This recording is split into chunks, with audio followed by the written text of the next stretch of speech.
He was America's oldest teenager. Welcome to WatchMojo.com, and today we'll be learning more about the life and career of Dick Clark. Oh my, he's become a spokesman for the great wholesome majority of American teenagers. Tonight, Dick, this is your life. Richard Wagstaff Clark was born November 30th, 1929, and raised in Mount Vernon, New York. He built on his childhood love of broadcasting in 1945 when he joined a local radio station. That led to a TV job, and he soon began his rise to stardom.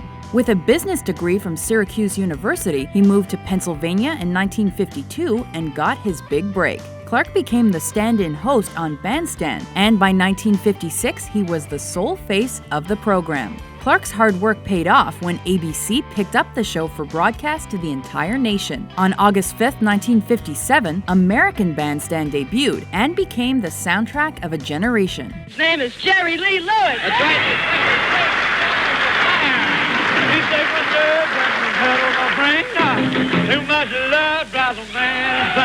Musical performances by popular artists, fresh-faced teen dancers, and even the Rate a Record segment were audience favorites and bridged the gap between traditional values and rebellious rock and roll. Clark himself developed iconic status and was credited with shaping early television and influencing popular music.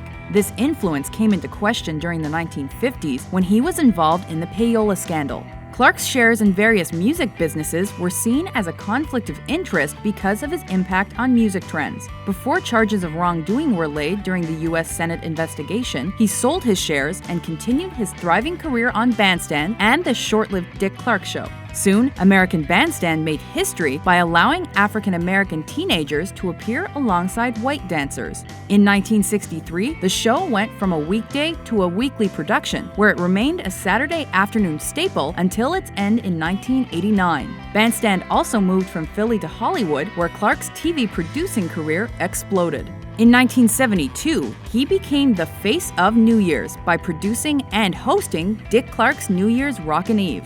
For decades, Clark counted America down to midnight live from Times Square. Clark then joined the $10,000 Pyramid in March 1973.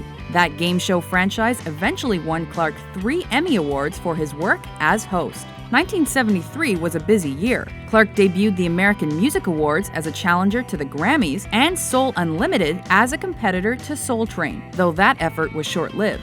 Soon, Dick Clark Productions took over the Golden Globe ceremonies. By 1984, he partnered with Ed McMahon to produce and co-host the long-running TV's Bloopers and Practical Jokes. In addition, his production company brought more specials and series to television, which helped Clark become one of the wealthiest men in the biz. It's a thrill to be introduced by Dick Clark.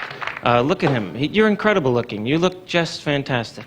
He's 87 years old. Do you know that? He was also considered a pioneer in syndicated radio, with his shows playing across the country. Into the 1990s, he added more game shows to his own resume.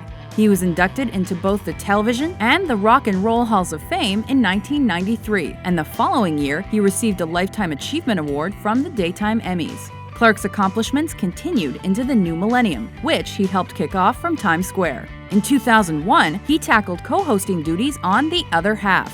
The next year, he produced American Dreams, about a pair of girls during the American Bandstand era, and sold Dick Clark Productions for $140 million. But Clark's health soon declined. In early 2004, he announced he had type 2 diabetes, and by year's end, he suffered a stroke that left him unable to undertake his New Year's Eve duties for the first time since 1972. He returned to TV on December 31, 2005, with Ryan Seacrest as co-host and co-producer. Though his deteriorating health was obvious, his appearance was widely considered inspirational. The television industry soon bestowed numerous awards and honors on this legend. Clark himself continued bringing us into the new year until 2012. However, on April 18th that year, he suffered a massive heart attack and died. His influence was subsequently celebrated by those who admired him. A TV mainstay, a brilliant producer, and a savvy businessman, Dick Clark is remembered as a pop culture institution. What do you hope will happen not only in 1984, but for the rest of your professional life? What are your dreams? What's left? To rule the world. There you go. Ladies and gentlemen, this is Madonna. His eternal youth, work ethic, and ability to instinctively understand the public kept him relevant for over 5 decades. For now, Dick Clark, so long.